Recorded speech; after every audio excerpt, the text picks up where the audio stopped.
Freelancers, small business owners, consultants, and solopreneurs. Some people are just drawn to working for themselves. I'm Owen Roth. In this show, I have conversations with self-employed folks about their career journeys. Welcome to the Bossless Path podcast. And here we go. Today I'm joined by Ron Gilliland, the guy behind Conscious Profits. Hi, Ron. Hi, Owen. Thanks for coming on. Thank you. So, Ron, let's start with what do you do? Well, currently I'm the founder and owner of Conscious Profits. It's a Corvallis coaching collective where I mentor, champion, and connect the coaches in the collective to support, to build the community through nonprofits and businesses and working with the people within them. My role in the collective as a coach is career and entrepreneurial development. So I help people get the most out of the marketplace, and if they decide they don't want to have a W-2 career, how to have their own business. Okay, so are you focusing on people who are at the early phase of their... Yeah, I would say most often. This really came from working with so many people on figuring out the new re-articulating the content for their resume, for instance, and doing that in the context of achievements. Because on a resume, you don't want to tell a prospective employer what you can do for them. You want to show them through your achievements that you've had with other employers. And in coming up with that list of achievements, many times it becomes clear that someone has a great deal of skill and experience in a particular field. And I can also read as the coach that maybe there's not as much energy toward it as they think they have toward it.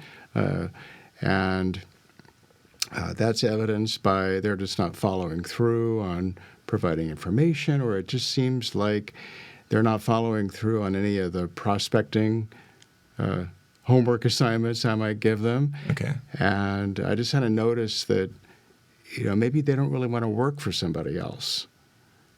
And so I'll start asking them questions like, have you considered just monetizing your experience by helping others in the way that you want to help them, rather than a job job would define your role and tell you what to do? And they're like, huh. And usually they're kind of stunned and surprised at the same time, and maybe a little flattered and excited. And hopefully, though, by that time, what helps is that we've spent the time really working through probably about 12 separate achievements that can go on their resume that really demonstrates their analytical skills, their communication skills, their leadership skills, their teamwork skills. Mm-hmm. And all of that creates this pretty robust picture of all the value that they've created for employers. So they do have that. They can read that now, and it's right there in black and white. They can make things happen. And so I started asking them, who do you really feel like you're here to serve? Mm-hmm. Who comes to mind for the person that you want to serve? And that's not a simple question. Right. It takes time to coach people to kind of figure that out for themselves, because I think people are used to being employed, right, and doing and taking direction from an employer rather than paying attention to what they would really like to do, like going shopping in the shopping mall and not paying attention to things because their peers would like it or because their spouse or their family would approve of it, but what do they actually like? What are they actually drawn toward? What gives them the energy? Mm-hmm. Mm-hmm. Gotcha. So what led you here? Did you have someone in your life who turned you onto this originally, or? Yeah, it's interesting because I come from a very blue-collar background. My father was a diesel mechanic, and I there weren't any college graduates in our family, and the main strategy for getting through life successfully was working hard and being respectful so that you could get along with people. And so I kind of doubled down on that, like, okay, if I get along with people, which sometimes that can be a bit of a saboteur too. Too much of pleasing can be, kind of a hyper pleaser. So I've learned to moderate that and setting people's needs ahead of your own. Right. Yeah. And my striving for achievement, like to get things done, can become hyper as well. When it starts to cannibalize other parts of my life. Mm-hmm. So I work on moderating that. And also, what worked for me was a bit of my father's temperament. He loved tools. And he said, a place for everything and everything in its place. Mm-hmm. And if you didn't take that to heart, you got some pretty harsh feedback. So I took it to heart and internalized that, which was good for having a very organized business, knowing where everything is, being efficient. And yet, even that can become a bit of a stickler saboteur. So moderating that has been really valuable for me to remember, am I concerned about the 20% of things that really matter or the 80% of things that are more nice to haves or rather than need to have? So I think that's it, is learning to work with an economy of effort. Like what's the least amount of time and effort you can spend to get the most extraordinary result? Mm-hmm. You said you come from a family blue collar, your dad being a mechanic. Mm-hmm. What was there a point in life where you thought about like that was going to be the path you went down career wise, or did you? No.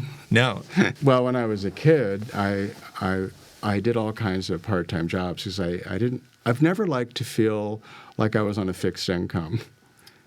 Okay, interesting. Yeah, no matter what it was. We didn't get an allowance, so we had to go make money to get any kind of cash. So I was cleaning up the beaches in this resort town. We lived around a lake. Weeding and dumping the garbages and cleaning.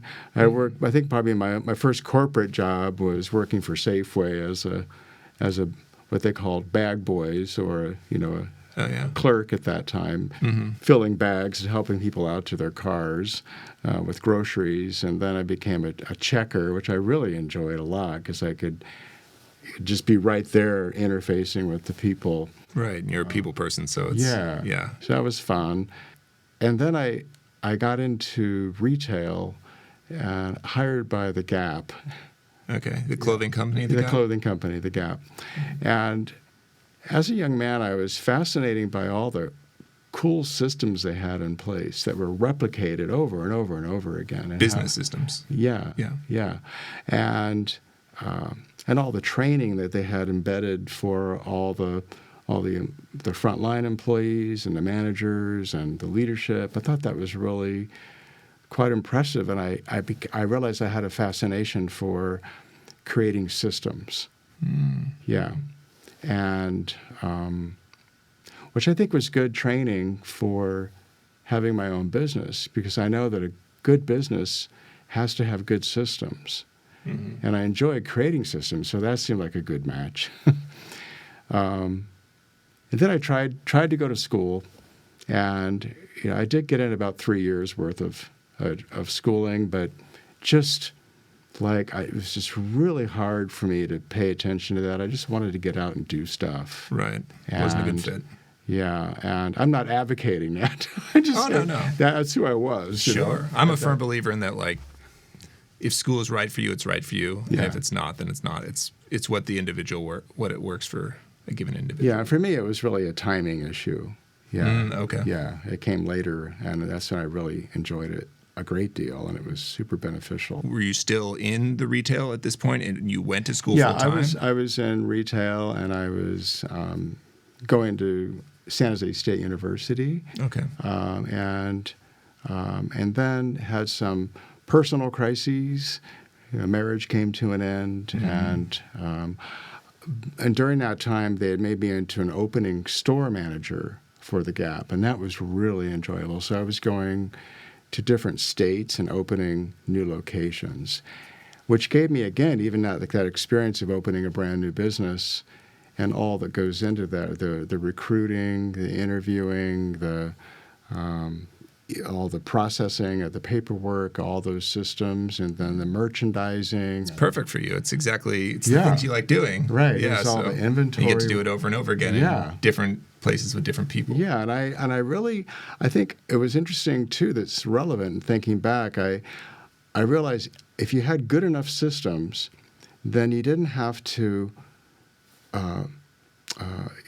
use a stick with your employees to keep them nice and keep them workable. Kind of like, I guess, my own version of a lean manufacturing, where you use visual clues like color and labeling and things, make it really simple so that the worker doesn't have to figure out things. It's obvious. So try to make it as obvious as possible. So that started to work. So my inventory system, my back stock area was very, very clearly organized, so people were starting to keep it organized just more easily.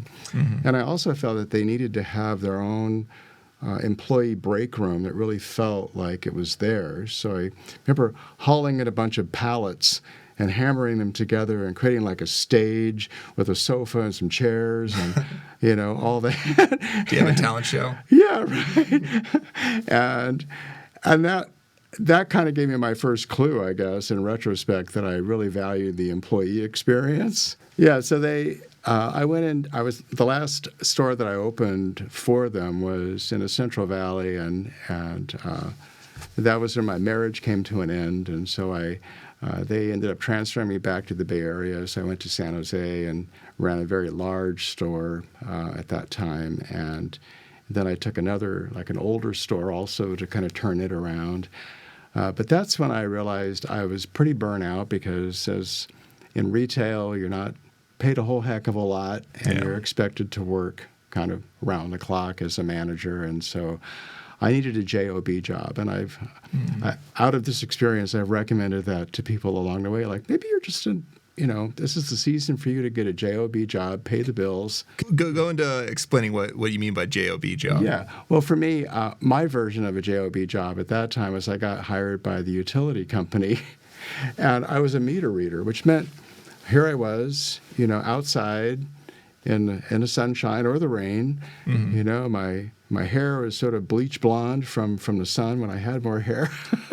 And I was in great shape and tanned, and I got to meet people along the way, along with fighting off the dogs and some surprised homeowners with guns in their hands. Oh, yeah.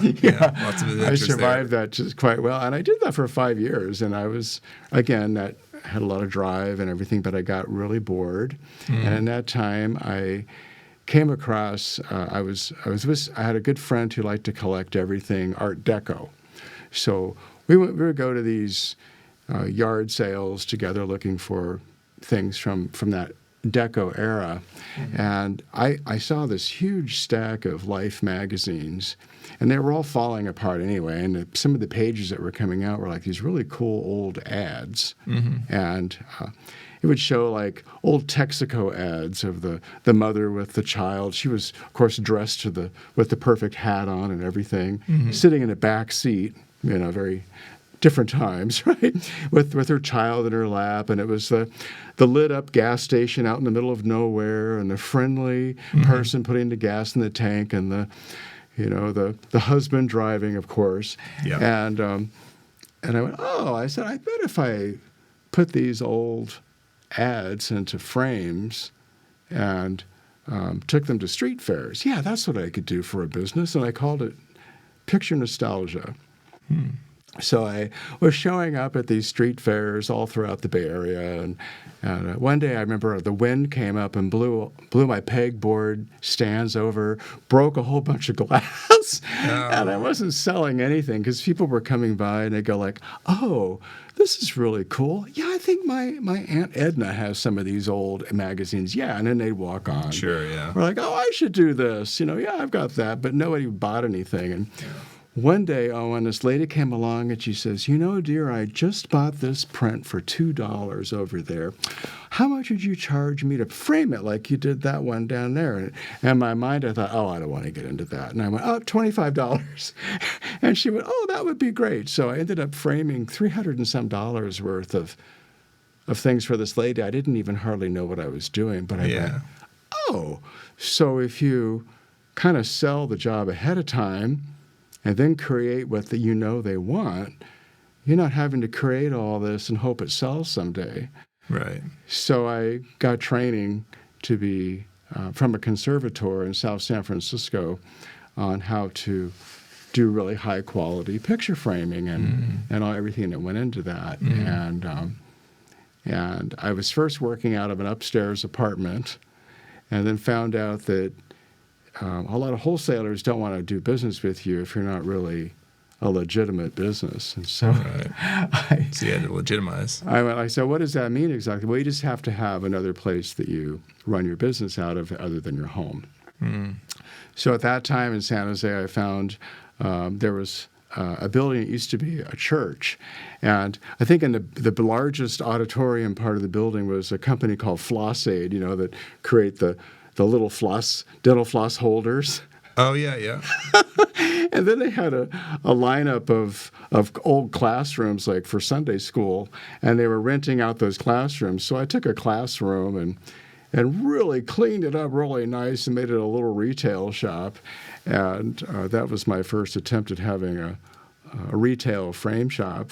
And that had some limited success, but then I realized I needed to get into a higher, like a nicer looking place to really draw the kind of clientele that I needed. And so then I subleased from an architect in downtown San Jose, and he had this beautiful old building that I was in, and made that work for a while. And then I moved into a 2,000 square foot retail space and really opened up a full gallery and framing business. And that's where I spent 19 years doing that. So. Wow. And this is all kind of like one thing leads to another from that, trying to sell these these magazine things that were framed on the pier. And then you just someone inquires and then you chase that and then it grows. After I sold it, a friend of mine, she said, so what are you going to do next? And I thought, well, I think I'd like to help other business people so that they don't, they can sidestep some of the pitfalls I fell in and become successful sooner. And she said, yeah. She says, I guess so. She said, but a lot of small business people don't have very much money, so I'm not sure. She says, I kind of see you doing maybe even more than that. So I went home, and I think I did. It was like, what was it, 1979, and I did my first Google search. You go. I don't know if it was my first, but I put in coaching plus certification because I was really worried, do I have to have a degree for this? Because I didn't have my degree yet. And up came the International Coach Federation. And I'm like, you're kidding. There's an International Coach Federation? And I was surprised because Melinda's homework to me was like, well, why don't you write up your idea and we'll talk about it next week. So I brought her this one-pager and I called it Defining Success. I was going to help people define what success meant to them, create a powerful vision and an action plan, and then I would be there supporting them along the way. And she went, oh, I think they call those personal or business coaches. And I went, really? So that's when I reached out to a friend of mine, and he says, yeah, I think my boss has one of those in Silicon Valley, and I'll have him forward his coach's name to you. And after her name were these credentials. And that's when I got a little nervous, like, uh-oh, now that not finishing my degree, having that extra year to finish, is going to come back to bite me. But I found out that wasn't the case. But in the process, that's when I did my Google search and found out that there's an International Coach Federation. People had already thought of this model. Yeah. But I became inspired by a book called Coactive Coaching. And what I really loved about it, it's very about the autonomy of the client, and that the client brings the agenda and really is the expert on their own life. Mm-hmm. And as the coach, you're here to find out what that agenda is, hold it with them, hold them accountable to what they really want to do, and then support them through the coaching model to move forward, to deepen their learning and forward their action, which really resonated with my own values. Like, that's kind of what I like. I like to think about what I really want to do and move forward like that. So I spent about 2 years in coach training to get fully certified. I also went through a year of their leadership training, coactive leadership, which was really very empowering and helped me become more clear about my strengths and my opportunities for growth.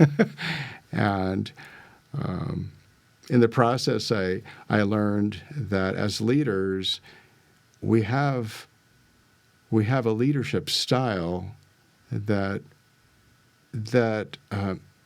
may be quite compelling if you are yourself. However, at different times, you have to expand that range.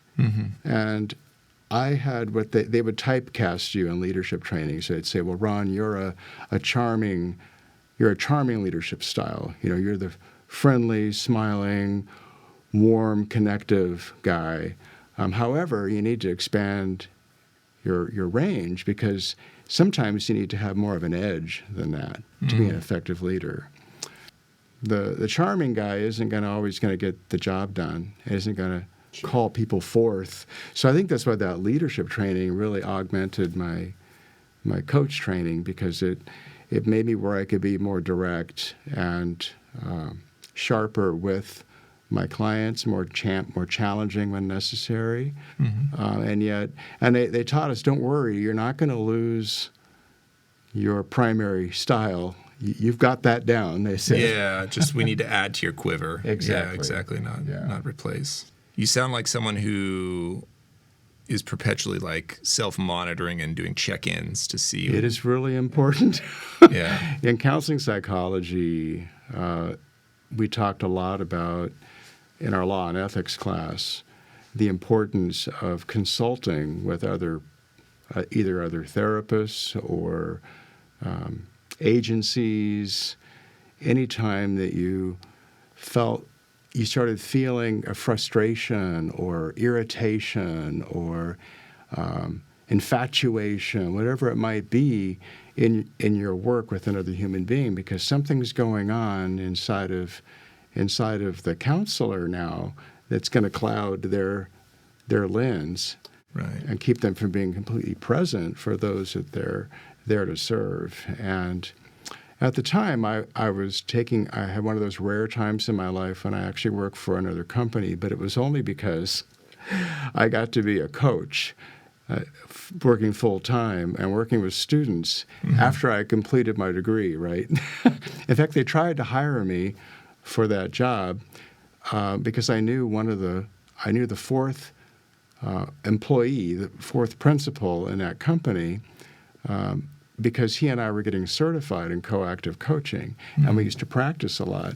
And he, being like a young man in his 20s, looking at me, I've had this business for a while and had sold the business, and I'm sure he assumed he had a PhD in mathematics, and he was from Great Britain, and he was incredibly witty and charming and smart, and he was getting married. And he was going to go back to England, and so he said, Ron, I have an opportunity. Maybe you could come and work for Inside Track. He says, it's a little different kind of coaching. It's more very niche. You're working with students with a particular model. But, I think, you should talk to maybe our founder or our recruiter. So I got an appointment with the founder, one of the founders, and we're in a high-rise in San Francisco, and his name's Kai Dreckmeyer.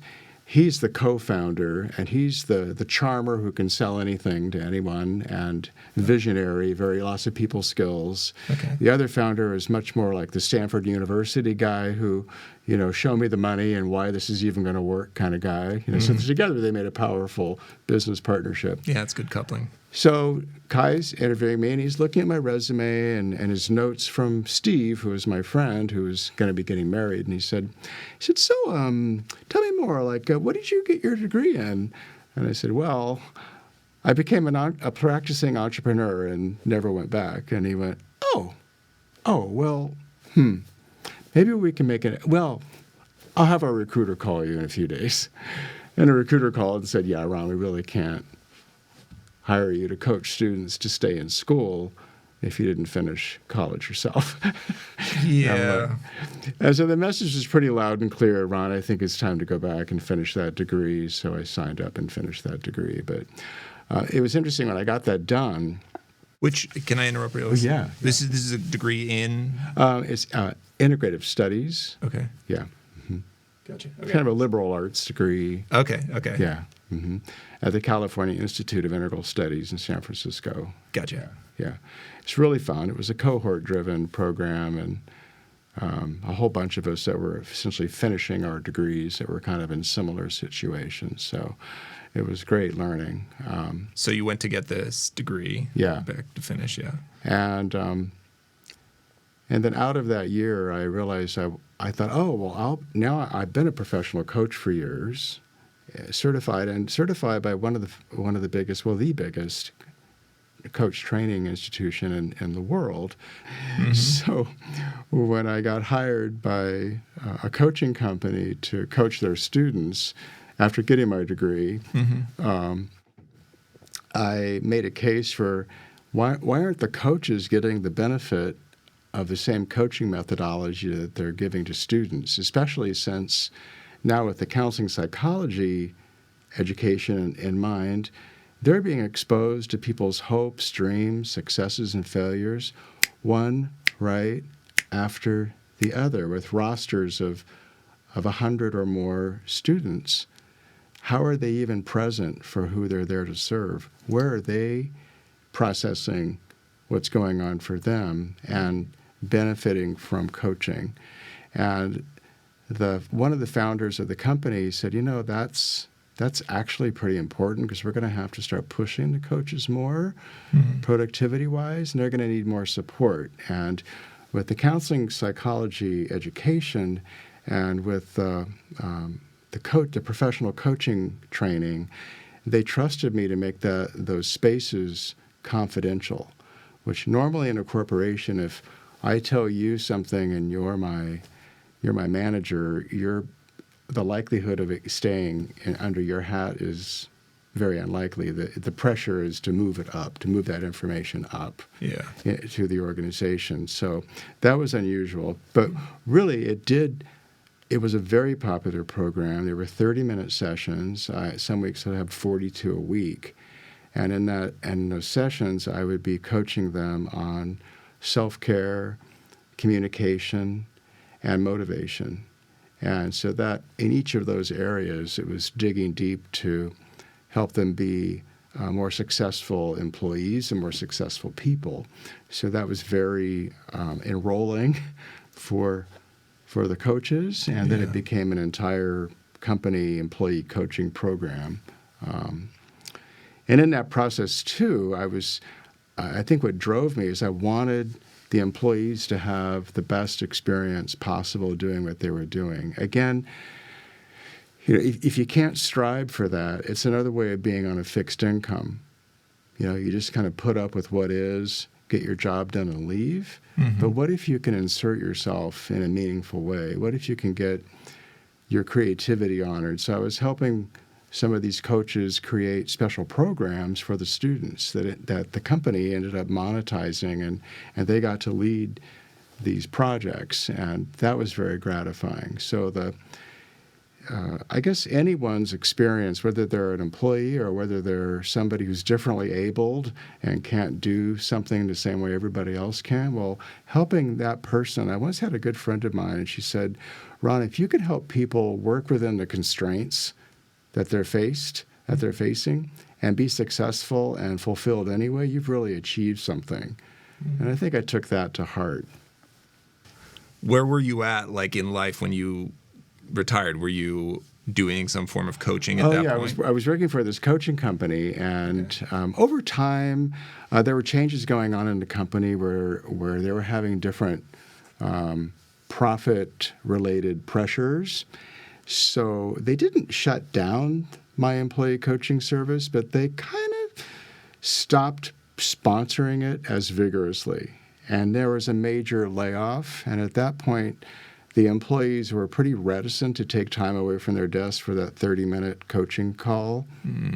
So, and then I was given an opportunity, kind of a little bit voluntold, but I grabbed it vociferously because even at that, even though it was my baby and it was amazingly successful and I learned so much from it, I started to get a little bored with it.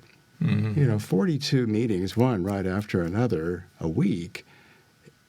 And sounds all of my ideas, like, well, maybe we could include 5% of another coach's time, like another coach who has a different gender expression or a different ethnicity or a different background or different ages. And they're like, it just wasn't going to work for their business model to expand it, which is fine. I respect that. It's a great company.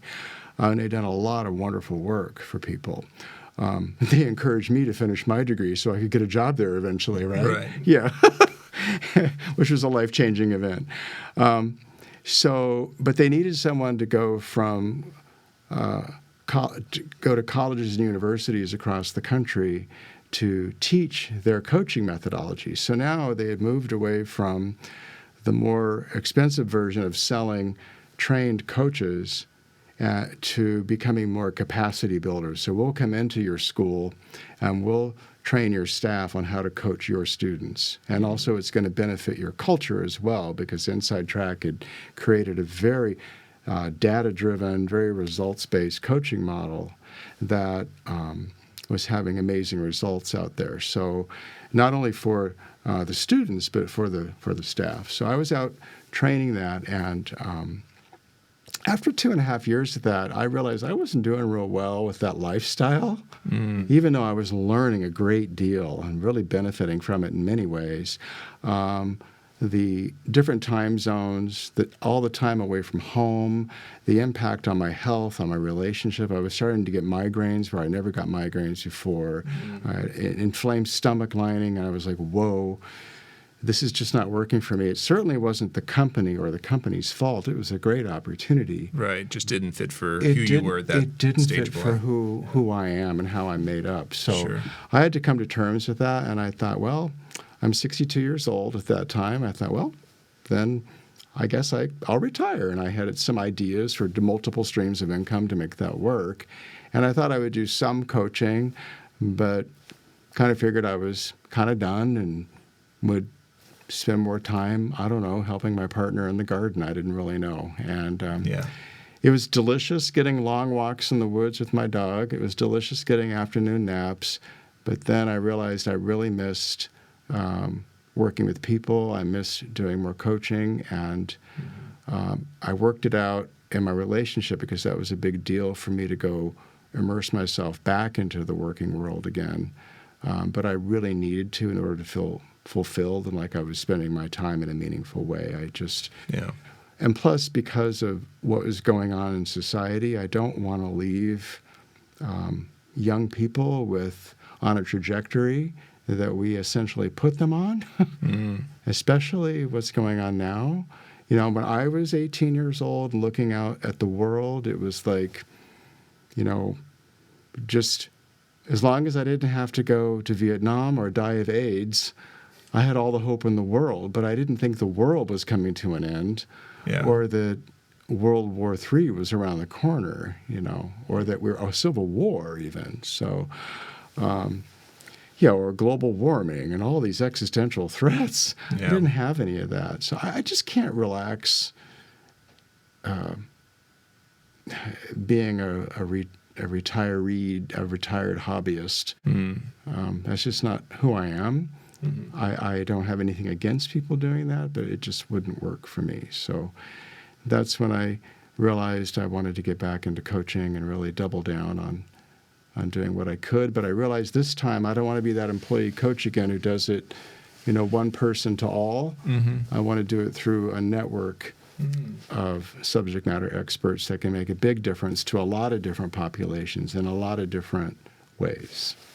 Gotcha. So you put on your work clothes again, or your work mentality, and you went out and you created something essentially. You know, what I really missed was being a merchant. There's an old song by Joni Mitchell called Morgantown, where she sings, "Good morning, Morgantown, the merchants let their awnings down." And I went, oh, it's like painful to hear that, because I so missed that experience of having that shop and turning the sign from closed to open and welcoming the people in the door and being part of the community and walking up and down the street and seeing other merchants.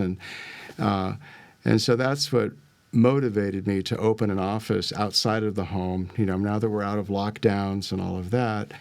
So I opened up an office here in Corvallis, and that's, okay, conscious profits. Yeah, I want to redefine that, and I'll do it through a Corvallis coaching collective serving Lynn, Benton County. And this just feels like the sweet spot again, where I have a public office. I can support people who are doing meaningful work. I can feel like I'm doing meaningful work myself. The only challenge is, again, like I said earlier, is keeping my big rocks in place, because my partner didn't retire to be all by themselves. Yes. So you've got to balance that work life. Yeah. Which is hard for anyone, but given that you kind of maybe not teased retirement, but you jumped into it and then you jumped out of it. But Conscious Profits it's a more community building approach, where we look at cultivating awareness, like who do you want to serve? Why do you want to serve them? What do they think they need? What do they think they're going to value? And what are their problems you'd be solving?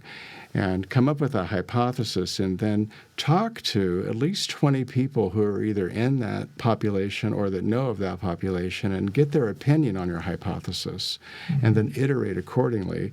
And make sure that you're not going out there with a hypothesis trying to sell them on it. You don't tell them, I don't want investment money. I don't want you to buy anything from me today. I just want to create something really amazing, and I'd love your input on my hypothesis with regard to what I think the problems are for this population, what I think the solution can be, and what I think the benefits would be derived that would be valued by the folks in this population, and get their opinion on all three of those things, and do that 20 times and iterate accordingly, and then run an experiment. Don't take out a $100,000 loan or $1 million loan. Run an experiment, and that way you're creating it from the community up, rather than creating something in a silo and then throwing it out in the pond and wondering why it just sank. And nobody cares. Right. So intentional market research. And really listening to your market specifically. And you're building a community of people who are beginning to look at you as someone who really cares about them and their situation, enough to actually ask them, take them to coffee, share your ideas with them, and be receptive to their opinions and ideas as well, and then take action on them. That already starts to build stakeholdership in what you're up to. You have a lot of experience that you've been able to draw from, both in like when you ran your own business, when you managed another one, and having a job job, a couple in there. So, if you look back to like Ron when he was in his early adulthood, early 20s or what have you, are you surprised that you are where you are now? Yes and no. I mean, when I think about how naive and how naive and bold I was, I'm like, whoa, that's amazing. You really think you're just going to sign a lease and then make $1 million? It's like, I'm surprised and relieved, and now it just seems right to be working with. I feel like I've really found my niche with coaches, because coaches are in the business of helping people tap into their potential and their strengths. And so it seems like a very, I consider this part of my life is really like having legacy projects that are going to make as much of a difference as possible before I'm out of here. Like I failed retirement pretty miserably about 5 years ago. After 4 months of catching up on my sleep, I'm like, okay. and then looking at just the things that are going on in society, especially all the non-community building principles that people are using, all the division, all the selfish interests that are taking over, all the shaming and the bullying that's going on in society. It's like everything wrong to do to build a sense of community. So I want to at least be a voice for that, and also encourage others, because it's really what makes us successful as a human being, as a species, is when we work together and support one another. That most of life happens not through competition. Competition is very, very expensive. Competition in nature weeds out disease. It weeds out things that no longer work in an environment. It's very rare for a species, unless the environment's been altered to begin with, like human beings have a good track record for doing, then all of a sudden you end up with way too many of one species and hardly any of another.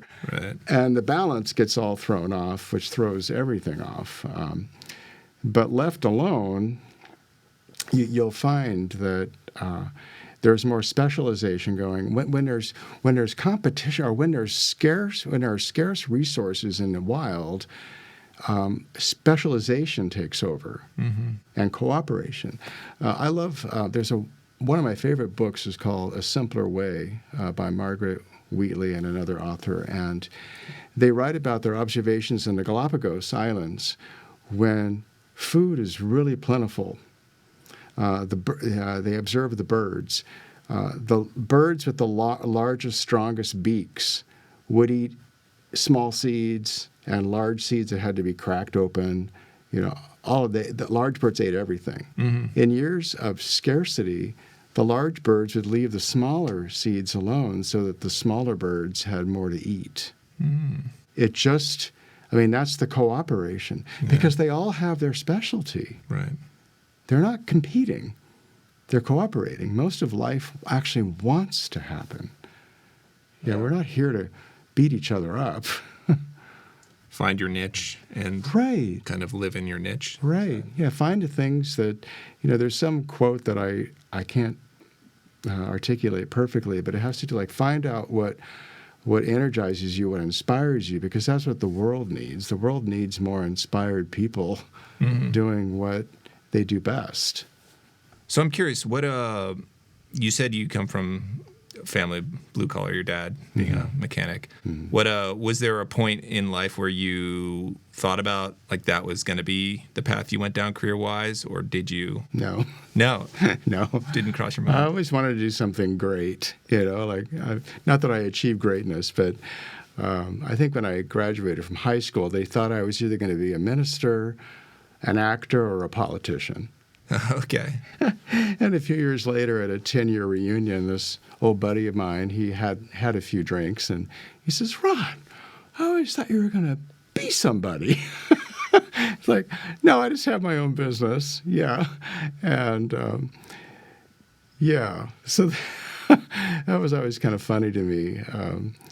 So being somebody for me is somebody who creates something of real value in the world that lifts the tide, so all the boats go. Lifts the tide, yes, thank you. So that just didn't really happen in politics, probably because I'm too much of a people pleaser. It's not the ideal trait to be doing that. Right, and it took me until my mid-40s to go back and complete my undergraduate degree, because I just always said to myself, well, first of all, my blue-collar family, they're like, well, Ron, you could go get that college degree if you want, but you don't need that piece of paper to make you a good person.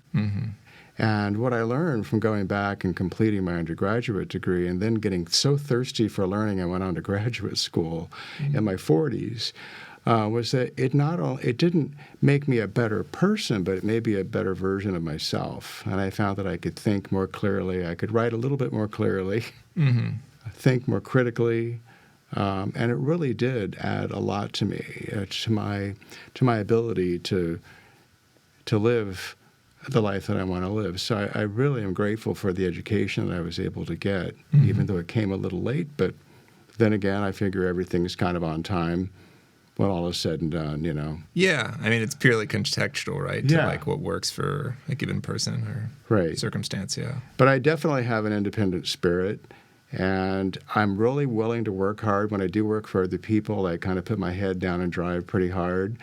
And that's liked by employers.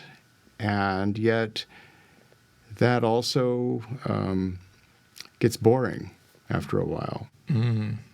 And I really love diversity. I love getting to do different things and having enough autonomy to say, well, I'll work on this now and I'll work on this later. I think I'll develop this. The challenge in that is staying clear. Like, what's that 20% Sure. that's going to get you the extraordinary results, rather than going down all the rabbit holes we can go down. And now we have so many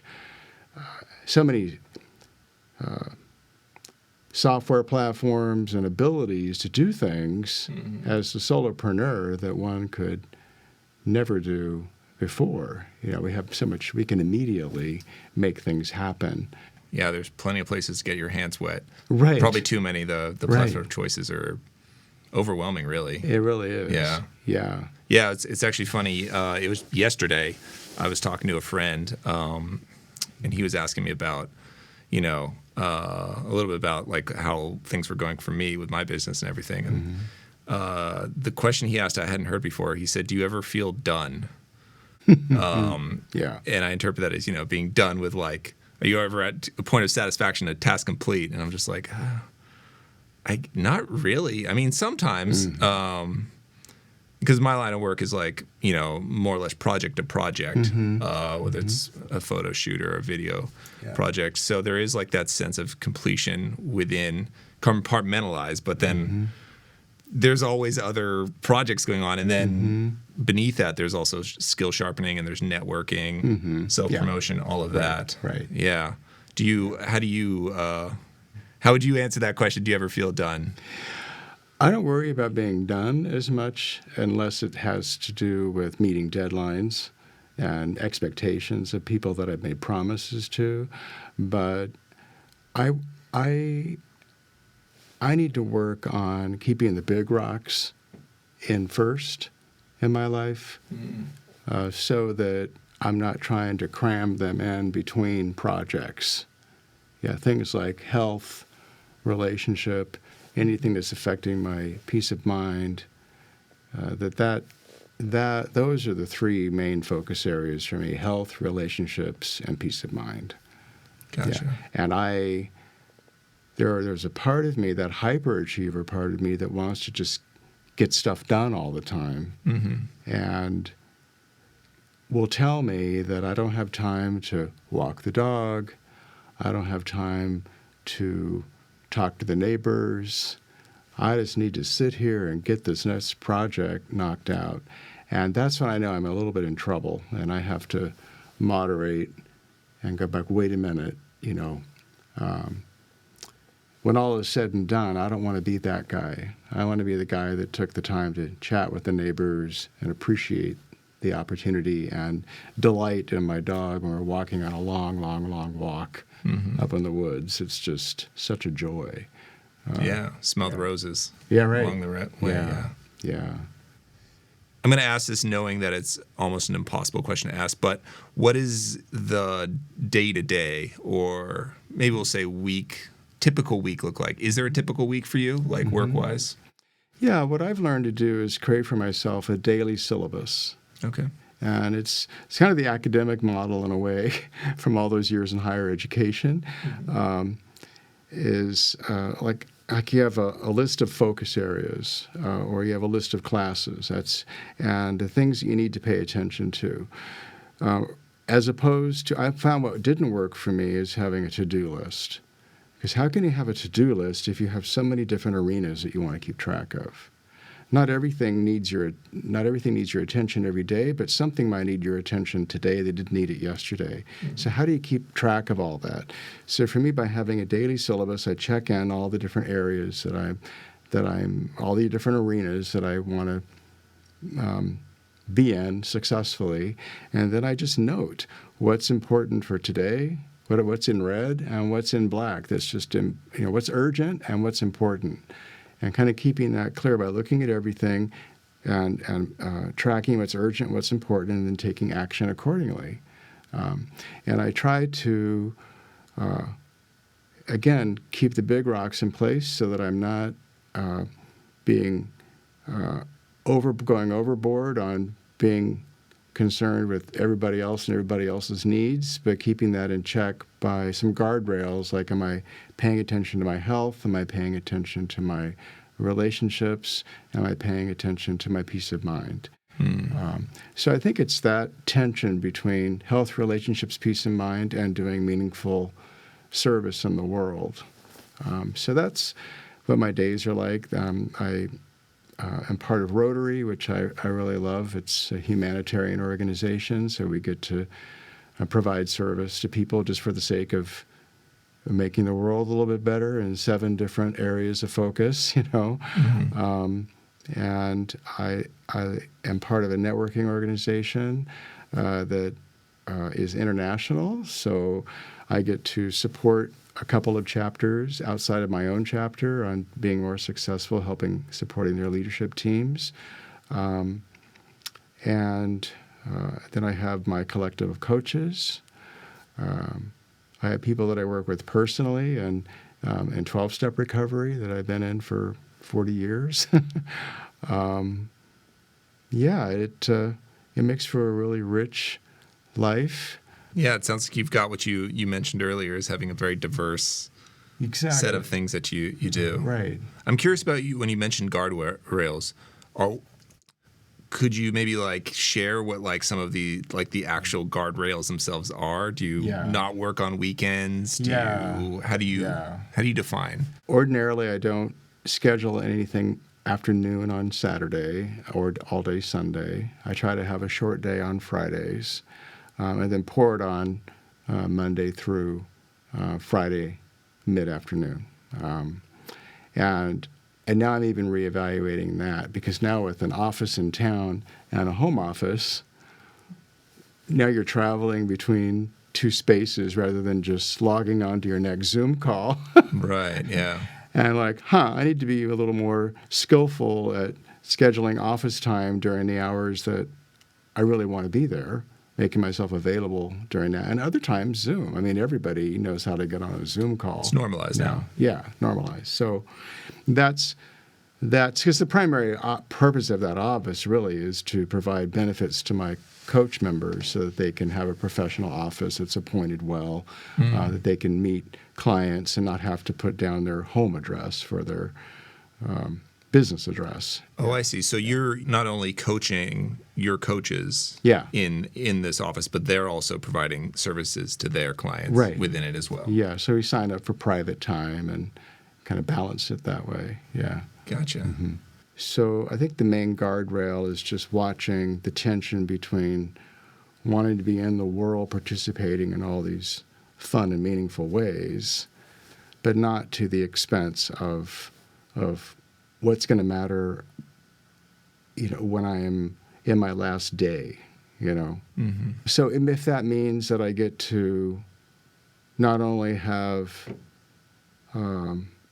Conscious Profits, a Corvallis coaching collective, and then maybe have something that has even more global impact, that would be a grand vision, wouldn't it? But if it's at the expense of these other 3 areas of focus, then that needs to take back seat.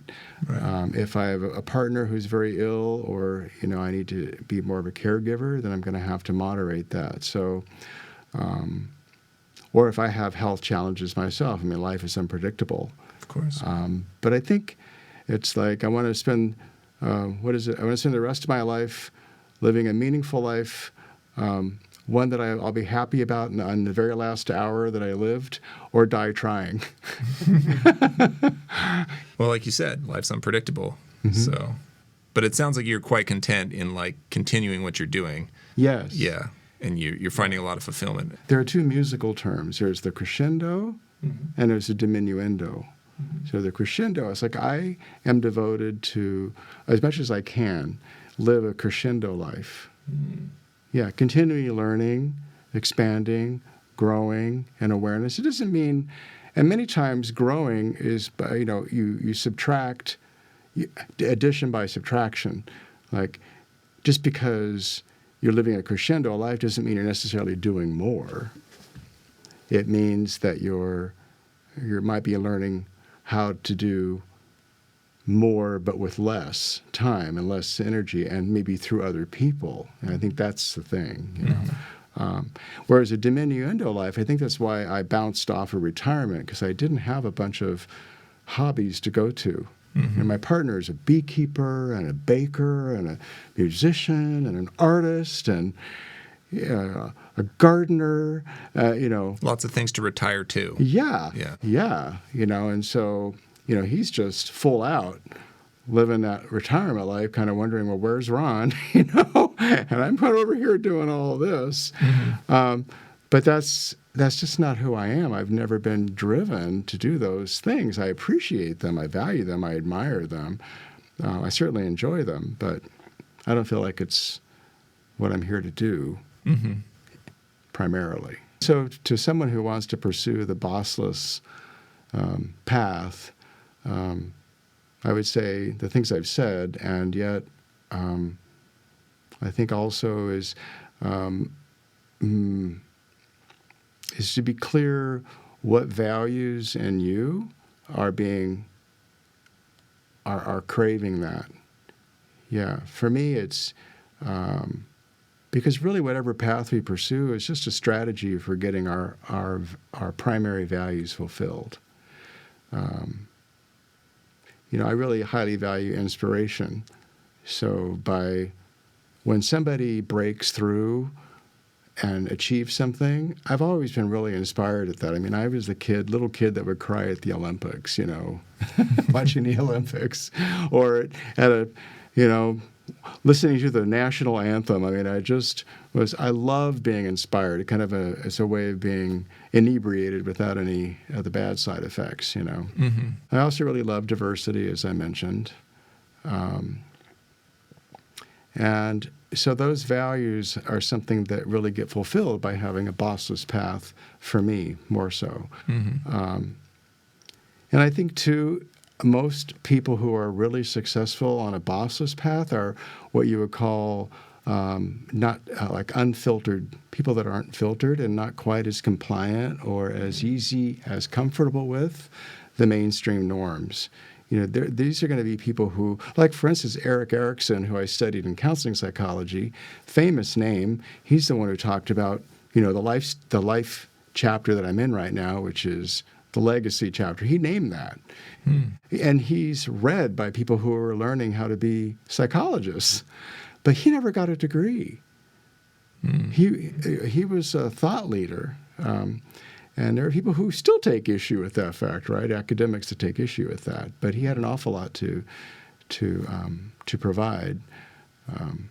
So I kind of feel, like I celebrate when people are a little cantankerous with societal expectations, that they don't quite fit into a particular slot. And I don't really think any of us do. I invite you to do this, if you're considering the bossless path. Write out, what's important to you about that. Just write it out, and don't think about it. Just free flow. And then go back and analyze what you've written as if it were a script. And look for the key words. And the key words are what the author ordinarily which is you, would put into it to really make that character that character. Because everything that an author puts into a script is very on purpose. And then realize what values are connected to those keywords that are important to you. And then everything from there on is really about strategy. Right. So if you really value the autonomy and the freedom and the responsibility and all the other cool stuff that comes with not having to answer to a boss,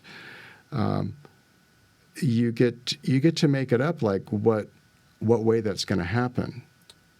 Mm-hmm. Yeah, and do it in a way that's true to your personal values, so that when you get to where you're going, you're not going to be up the wrong ladder. Right. Yeah. Yeah. I think that's probably a really important element of that is the intentionality and making sure it's your voice. It's you're doing it for the right reasons. Right. Yeah. That's another thing too, is don't lock yourself into thinking that this is who you are. Mm. Know that this is what you adapted as strategies to get what you wanted and needed in life. And a lot of those decisions are made very, very young. And then we just keep building on them. Well, it may be that they don't necessarily match what really matters to you today. And feel free to change it up. And I love that challenge as a career coach is when people realize that they don't want to go any further, even though they maybe went to law school and passed the bar, or they've been a physician for 20 years, and they don't want to do that anymore, or they have been a teacher, and now they want to have a for-profit business. It's like there are all kinds of pressures that are in society that keep them from doing that, and most of them can come internally too. So I love doing those complete redesigns. In fact, I think Tina Turner, who we lost not too long ago, when she turned 50, so this is a while ago, 30-some years ago, she said, it's just a matter of reinventing yourself over and over again. And I remember at that time I was, half my age, and I took that seriously. I went, yeah.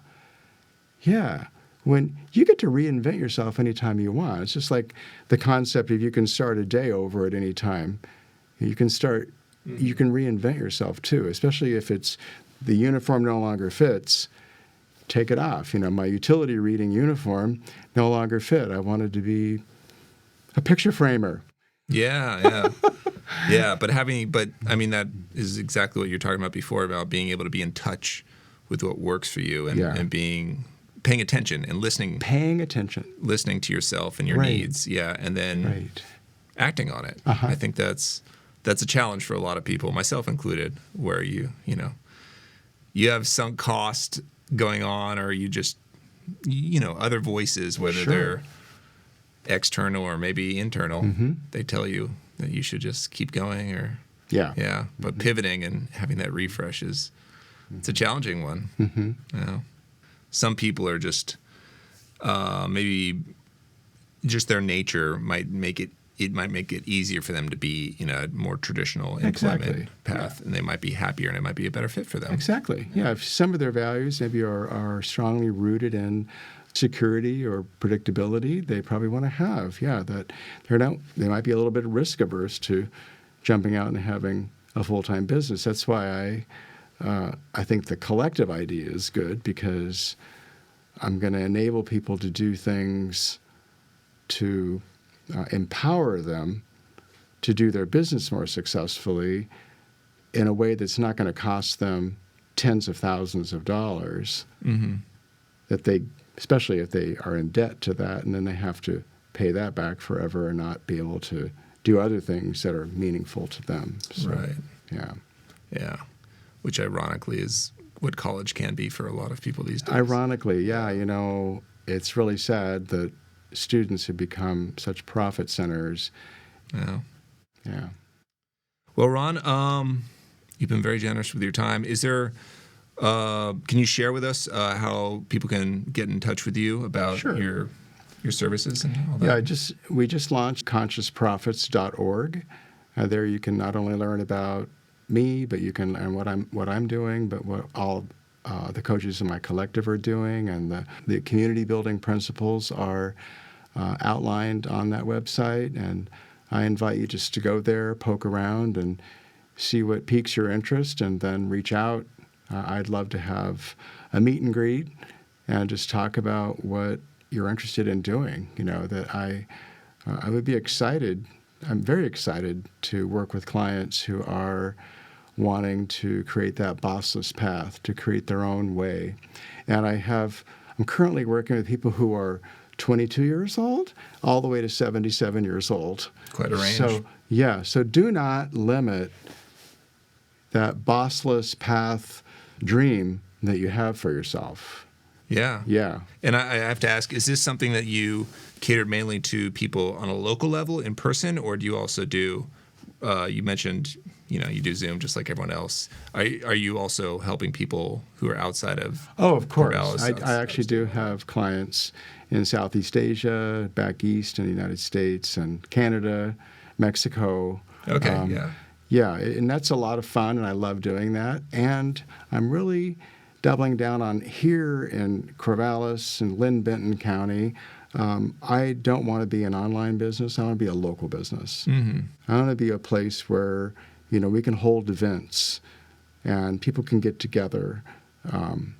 And so I want the best of both worlds. But I primarily, I'm a local, I'm a small town guy. I like making things happen. And you know what? I think that ultimately that leads to global impact, because the people in Corvallis or Albany or Philomath are connected to people all around the world. So if we can do a good job, if you can do a good job here with the people in your own community, like, they say, don't go across town selling your wares until you've walked across the street. You do a good job here, and that will ripple out in the most organized fashion. Give the human network the information that it needs, and it will spread it faster than eBay, faster than Indeed.com, and in a very specific way that works for human beings. So that would be my wish for people. Yeah. Great.